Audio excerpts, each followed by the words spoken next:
Welcome to the Investigation Game Podcast, brought to you by Workman Forensics. Welcome to the Investigation Game Podcast. I'm Leah Wheatholter, CEO of Workman Forensics in Tulsa, Oklahoma. Joining me today is David Mills, obviously not the late writer-producer of NYPD Blue, but rather the pseudonym for our guest today. David picked up technology from a young age, which eventually led to a low-level job in the IT retail sector and resulted in a career in the corporate world as a senior network administrator. Looking for new challenges and a paradigm shift, David moved into the cybersecurity field, putting all of his years of experience to use as a consultant undertaking authorized simulated cyber attacks on computer systems, known as penetration testing, digital forensic and incident response, DFIR, training at a private college, and specializing in open source intelligence. Over the years, he's taken on a wide array of cases ranging from internet subcultures to fraud to missing persons, as well as discovering flaws in a mobile carrier and other security research. Thank you for joining me today, David. Thanks for having me, Leah. I've been listening to your podcast for a while. I've learned quite a lot, so I'm glad to hop on here and share. Well, hopefully, I can share some of my experience with the listeners. Yeah, I'm excited to have you on. You have a lot of experience with a lot of different cyber and digital investigations. So today I'd like to focus on Bitcoin. We haven't really talked much about that, but obviously it's a popular topic right now. But I'd like to focus on Bitcoin from several different perspectives. So we're going to start with what are some common Bitcoin scams that you've been seeing lately, and how do those work?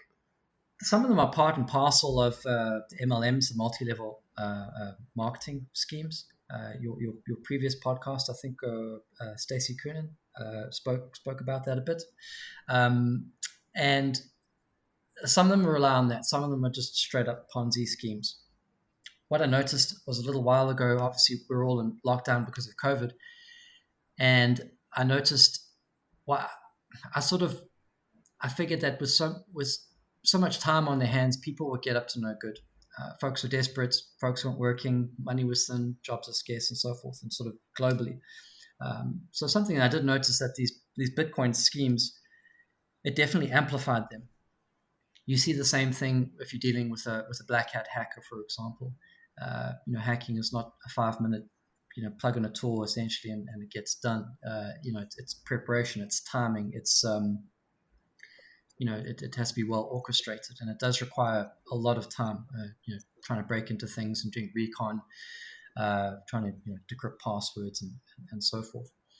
So I started to notice more and more of them and take a bit of an interest in them.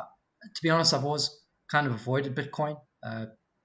It kind of irks me a little bit because it's kind of like how social media misappropriates the internet. The internet was a far different place when I got on it, so many years ago, and now it's sort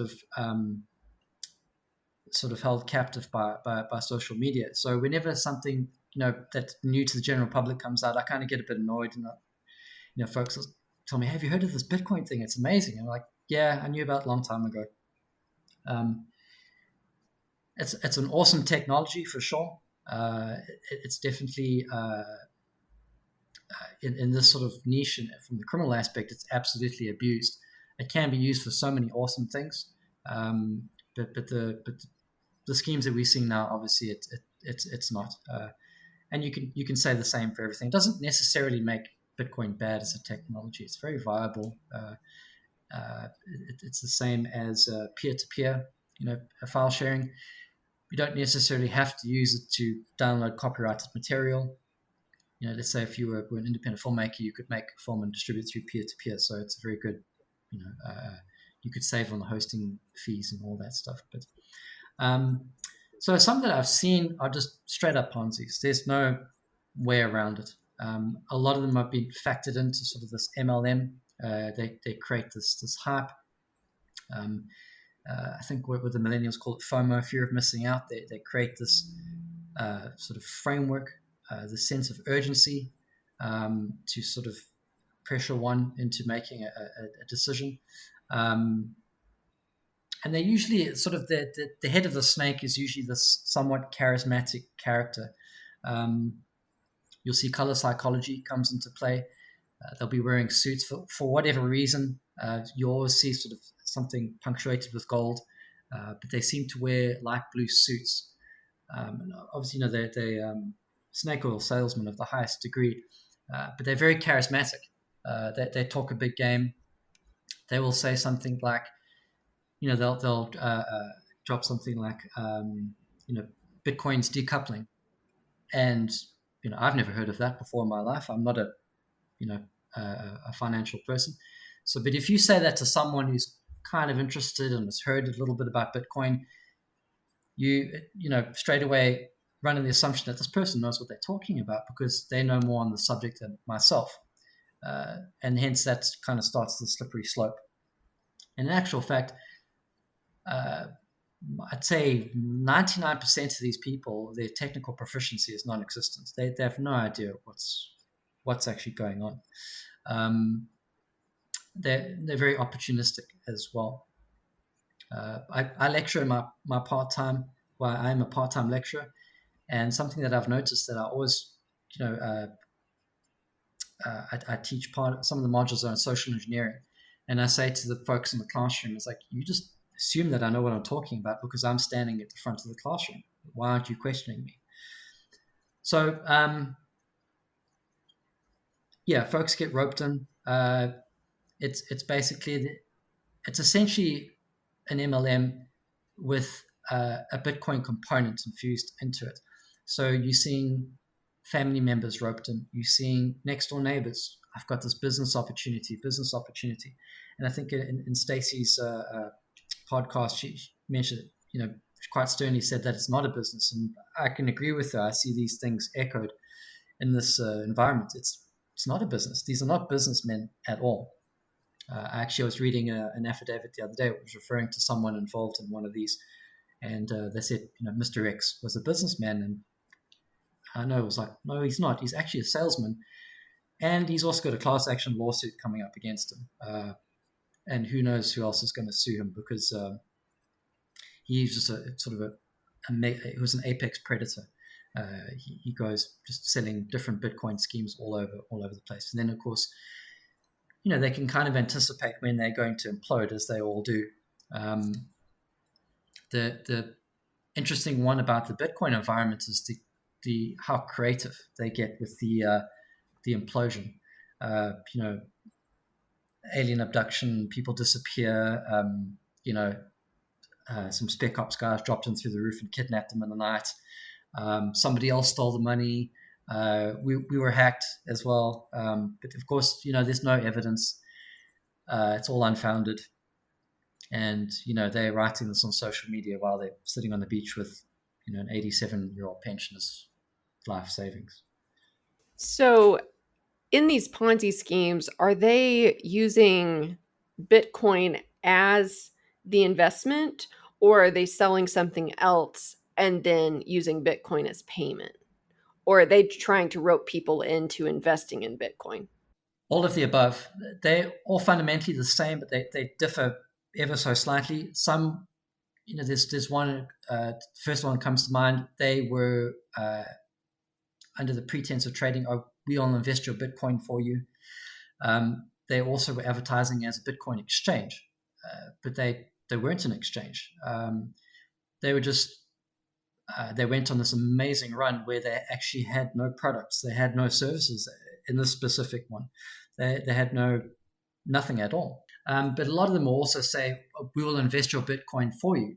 And they sort of, the marketing pitch is, sit back, relax, give us your Bitcoin, and we'll do everything for you. There's this cryptography and we've got these Telegram groups. It's all very confusing. Just give us your money. And of course, it's fantastic for them that they're using Bitcoin because, with most, investigations, you always hear folks talk about follow the money. But herein lies the problem, is that it's more difficult with Bitcoin. So sometimes what they will do is they'll sort of anticipate, well, the scheme's about to collapse, so they will tumble the Bitcoin. And when you tumble the Bitcoin, so when you have a transaction, it will go from wallet A to wallet B. And you can see that transaction. You can see all the transactions. But when you tumble it, it's effectively, it's money laundering. So it will take the contents of wallet B and then transfer the funds from that wallet into 10 other wallets. and from each of those 10 wallets into 10 other wallets, and then distributed, small decimal points to all these different wallets scattered all over the place, and then sort of, the funds will reconvene at the scammers or the schemers' wallet eventually. Then they'll go to an exchange, they'll draw it out, and they'll have cash money or reinvest it. I've seen there's one lately where they seem to, as soon as you transferred the money into one of their Bitcoin wallets, they would draw the Bitcoin out straight away, and then it would be tumbled, so it's very difficult to find. And then my suspicion, though, I can't say for sure, is that they took that money and then they reinvested that in other people's companies in tax havens and offshore countries. Dubai seems to be a hive of this activity. There's lots of people gravitating around there because a lot of countries don't have extradition. For whatever reason, the country doesn't seem to go after these scams too badly. There's small exceptions. There was a guy, I don't think he had anything to do with Bitcoin, but it was a guy called Hush Puppy.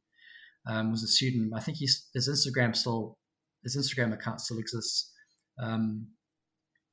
I think his thing was check forwarding scams or something like that. I can't remember the exact story, but so yeah, they always, you always see on their social media pictures of the blue suits with the gold trim, the fake Rolex gold watch, driving a rented Bentley somewhere in Dubai. It's always Dubai.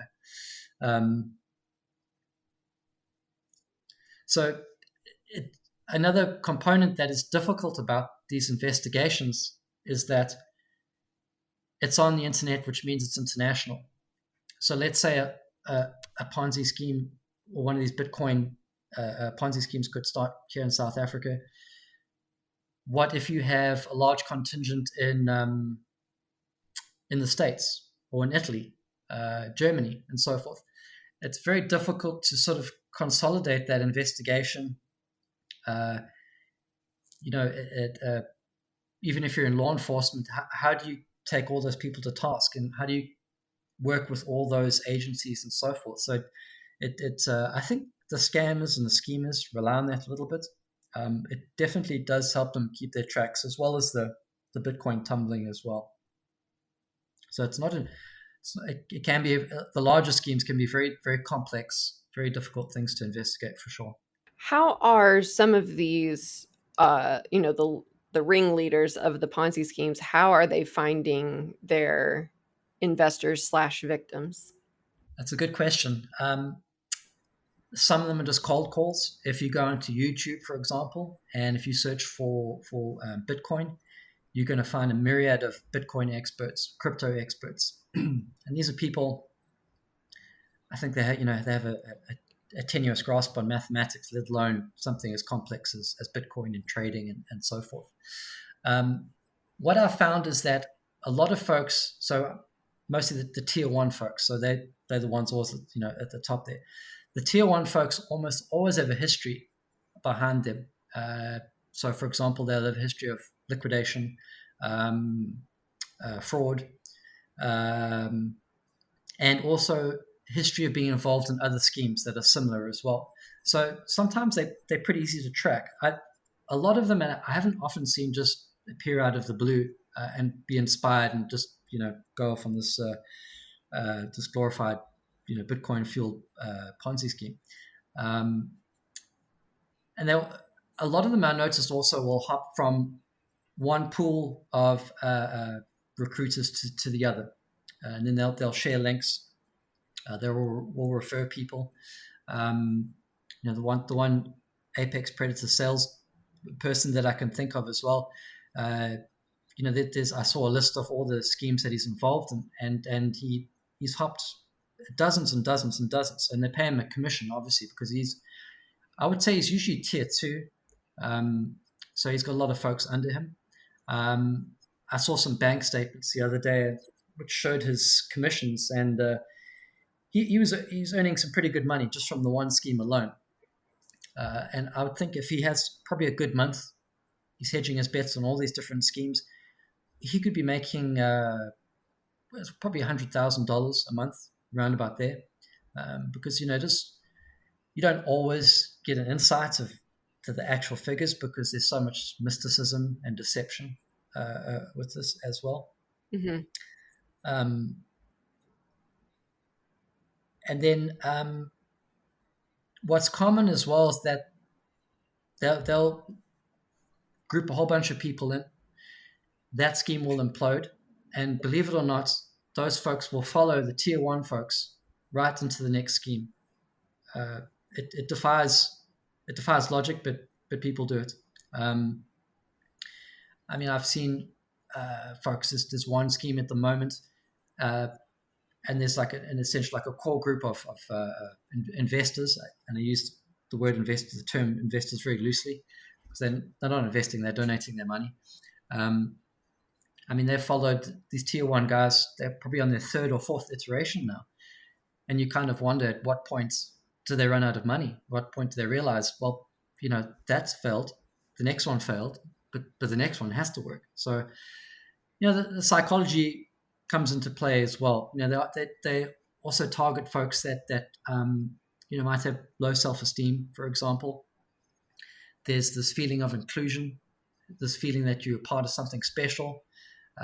Some of the more sinister schemes will say they'll go after public figures in law enforcement and various agencies and say they hate Bitcoin. They don't want to see you get ahead.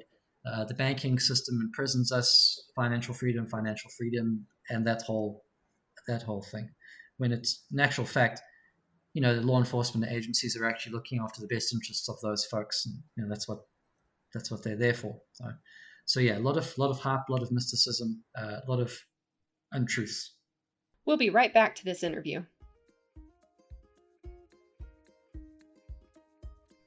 At Workman Forensics, we're your modern-day Sherlock Holmes. The team at Workman Forensics follows patterns to find money through forensic accounting and fraud investigation services. Using our data sleuth process, we build client cases telling the story of what actually happened.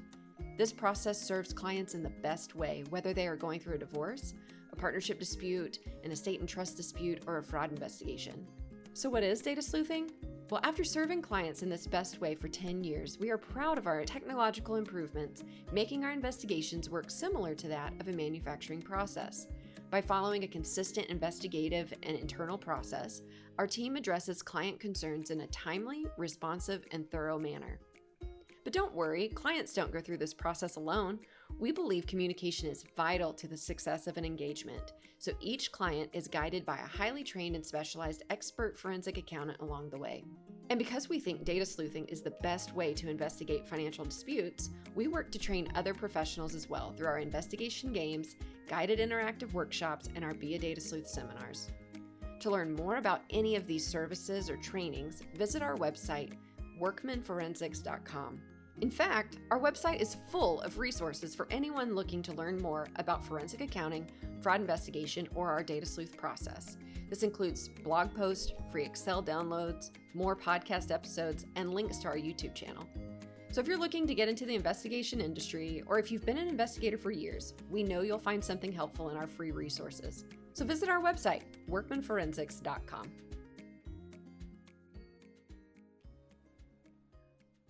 Welcome back to the podcast.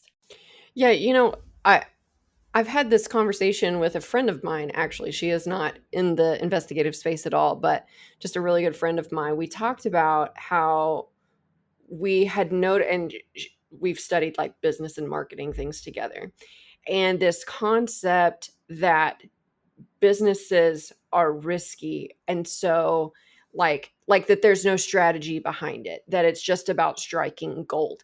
And I think that, sometimes, I'm a big fan of Shark Tank and things like that, but it's like, oh, if I just had that moment, then I would be able to make a lot of money, instead of you can actually craft and build a business base and have strategies and learn how this system of entrepreneurship and business, companies and even like publicly traded companies and things like that. Like there's strategy and there's building that goes into that, instead of, oh, I need a business idea that I then strike gold.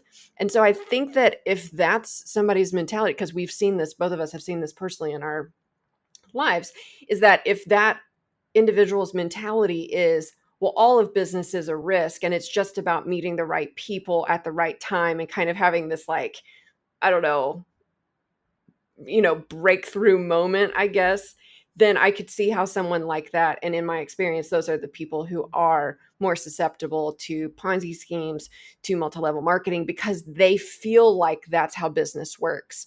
I'm amazed how many, and, I don't know if I have Facebook friends that listen to this podcast, but I am amazed how many of my Facebook friends will join an MLM and then turn around. That one doesn't work. Then they go join another one. You would think that the lack of evidence of success would, like, oh, maybe I should try something different. But if they're equating business with like this chance, like there's a chance of this business happening instead of it being strategy and like something that you build, then that's how that MLM Ponzi scheme can kind of be equated. Absolutely. You hit the nail on the head there. I think also a person in this sort of in this day and age, also if someone has their purpose taken away from them as well, they would feel defined by joining one of these groups, and it sort of gratifies them in a way that,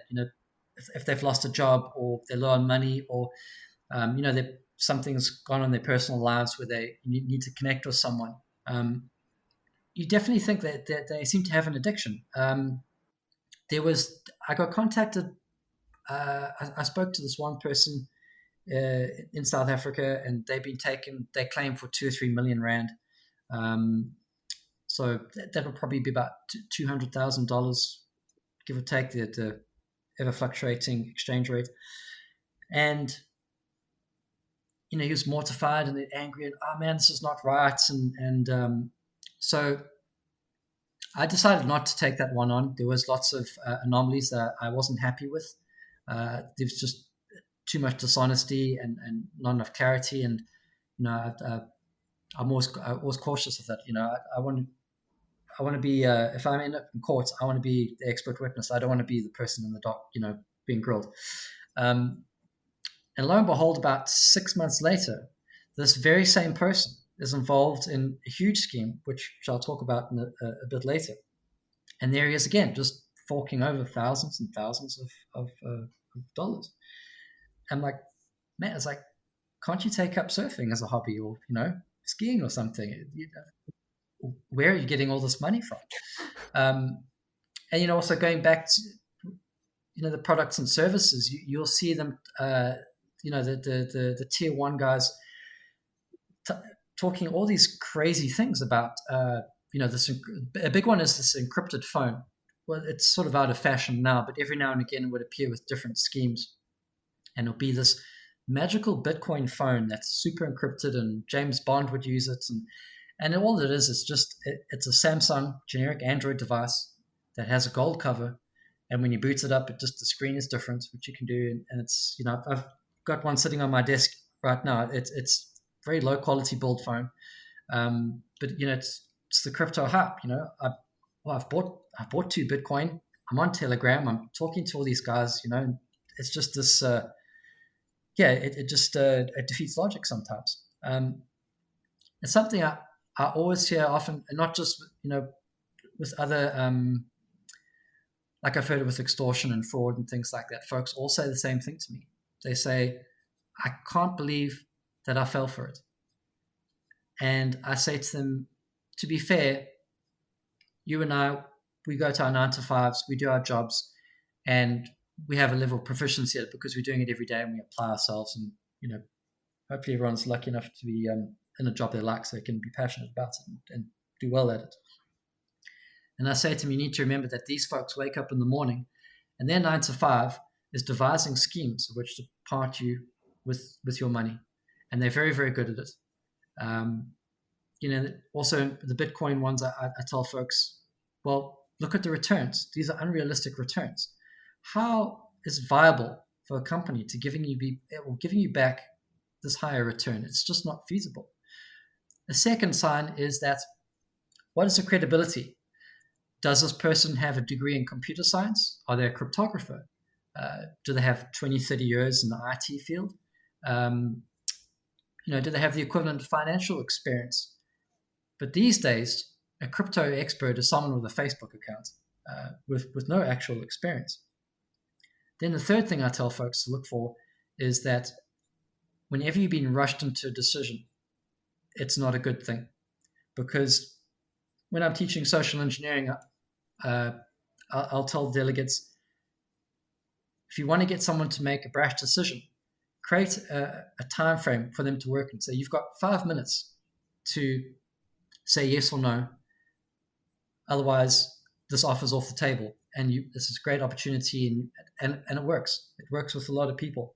And then, at the 2-minute mark, you're like, man, my friend said yes, and they did so well. And then before the 5 minutes up, you've got your decision. The tier 1 guys got your money, and that's pretty much it. So based on the feedback that we get from our listeners, because we actually don't know who is, which people are downloading our episodes or things like that. But if based on the feedback from our listeners, we have a very wide range of people who listen to this podcast. And so before we get into your case study, because I want to make sure that we have enough time for you to discuss this case, if someone wanted to purchase Bitcoin, they don't have to go through these guys that you've been talking about. They can just go purchase Bitcoin. Where would they actually purchase Bitcoin? That's a good question. Yeah, they don't have to have anything to do with these people whatsoever.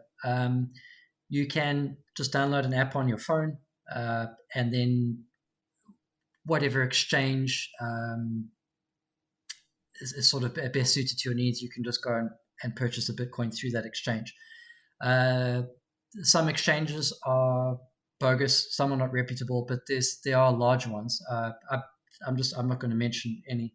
But yeah, and then you can go purchase a Bitcoin. You don't have to do anything with it. It's probably a good idea to do that. On the Lex Fridman podcast, he was actually mentioning someone gave him some Bitcoin, and before that, even though a lot of his guests on his podcasts are heavily involved in Bitcoin, he never actually had any. And then he just created a wallet and then just went and played with it. I would avoid YouTube altogether, although there's one channel that I can recommend. There's a pretty smart guy. His name's Chris Trade. He's pretty savvy. But also, just obviously steer clear of folks that are giving you financial advice as well, because most times they're legally not allowed to. But it's relatively simple. Now, also, the problem why these schemes are so effective is that legislation can't keep pace with technology, and that a lot of these guys are just skirting on the fringe. So you're seeing a lot of countries clamping down. I'm not sure if it's still in place, but I believe Nigeria has banned Bitcoin outright. There's rumors of massive criminal organizations using Bitcoin to siphon funds and launder money, which is a huge problem. There's another crime associated with it, but I don't want to talk out of turn. I don't know if it's actually an actual thing, but there are intrinsic problems with it. Any technology can be misappropriated. But Bitcoin is not a bad thing at all. I think it's here to stay. I think how we use it in the form that it's in now will change. If you look at the old days, Betamax and VHS tapes, or probably a bit more contemporary Blu-ray and HD, it's whatever the market adopts becomes a de facto standard. So the cryptocurrency of choice might not even be Bitcoin. It might be Ethereum or something else. But I would stick with the Bitcoin or the Ethereum. There are other coins. I know like Atari is sort of rebranded. They're doing some interesting things. They're incorporating gambling into their business model. They're marketing it quite heavy. I believe they're building these hotels that are gamer themed. So, all the old 80s arcade kids like myself will definitely go stay at one of those. But so there are some interesting spaces. It's just, it's difficult because there's so many voices telling you what to do in that space. But you don't have to be involved with those folks at all. I'll give you another example of sort of how Bitcoin becomes almost like a virus, is that you're going to find when you refer to your stats. I was having a conversation with a journalist for a large tech website in the UK, and he's their security guy. And he was actually saying that they won't run any Bitcoin stories. As soon as they do, their site is inundated with bots and spam and all kinds of craziness. So it's going to be interesting to see what happens in your stats with the SEO. It's got Bitcoin in it, and see what happens there. So you might have, your listenership might go up a bit. Well, that would definitely be exciting. Thanks so much for taking time to talk with me today. And if any of our listeners would like to learn more about your work, what's the best way for them to do so? You could reach me on my website. That's defplex.wordpress.com. That's Delta Echo Foxtrot Peru Lima Echo X-ray. For those of the listeners that can't understand my accent. And we'll make sure that we put that in the show notes. Thank you again for your time. Thanks for having me, Leah. Hey investigators, I just wanted to stop in and let you know that we are going on a mid-season break until October 15th. We have a great season coming up, and we can't wait for you all to hear the amazing episodes we have coming. But if you're really itching for some forensic accounting podcasts, we highly recommend Kelly Paxton's Great Women in Fraud, as well as Trent Russell's podcast, The Audit, and many more. Be sure to check them out in the meantime, but don't forget to look out for us after October 15th. We hope you guys have a great fall, and we'll hear from you soon. Thank you for listening to The Investigation Game. For more information on any of the topics brought up on this show, visit workmanforensics.com. If you enjoyed our show, be sure to subscribe and leave a review. You can also connect with us on any social media platform by searching Workman Forensics. If you have any questions or topic ideas, please email us at podcast@workmanforensics.com. Thank you.